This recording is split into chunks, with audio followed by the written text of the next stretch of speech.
Hello दोस्तों, कैसे आप लोग। आशा करता हूँ आप सब बढ़िया होंगे। तो स्वागत है आपका मेरे यूट्यूब चैनल में। आज फिर मैं आपके लिए एक हॉरर स्टोरी लेके आया हूँ। तो जो लोग चैनल में नए हैं वो मेरे चैनल को सब्सक्राइब, और अगर आपको ये वीडियो अच्छा लगे हो तो वीडियो को लाइक और कमेंट जरूर करना। तो आइए ज़्यादा समय न लेते हुए कहानी को शुरू करते हैं। रात के लगभग 11 बजे थे। बारिश तेज़ हो चुकी थी और हवा की साए साए आवाज़ चारों ओर गूंज रही थी। विशाल एक सामान्य ऑफिस वर्कर था। वह अपनी बाइक पर तेजी से घर की ओर जा रहा था। उसके घर तक पहुंचने का रास्ता सुनसान और घने जंगल के बीच से होकर गुजरता था। आज कुछ अजीब ही था।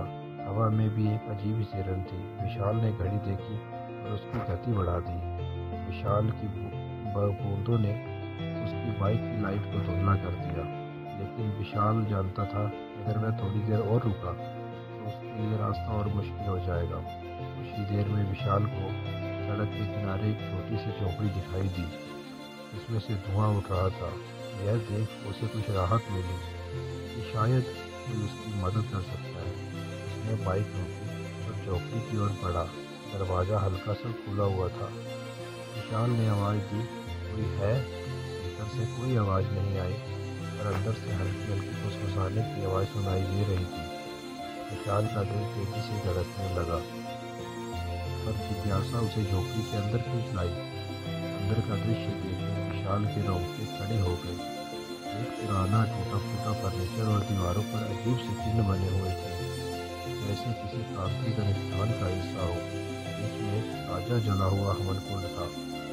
फिर विशाल ने सोचा कि यह शायद किसी पागल आदमी का ठिकाना हो सकता है, और वह जल्दी से बाहर जाने की कोशिश करने लगा। तभी उसके कानों में फिर से फुसफुसाने की आवाज़ गूंजने लगी, लेकिन इस बार आवाज़ और करीब से आ रही थी।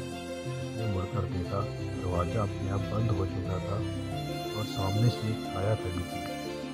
उसकी आंखों में सिर्फ अंधकार था और वह धीरे धीरे विशाल की ओर बढ़ रही थी। विशाल की सांसें अटक गई। वह दरवाज़ा खोलने की कोशिश करने लगा, लेकिन वह अब जाम हो चुका था। उस छाया ने हाथ उठाया और जैसे ही वह विशाल को छूने लगी, विशाल ने जोर से चीख मारी और झटके से दरवाज़ा खोलने में सफल हो गया।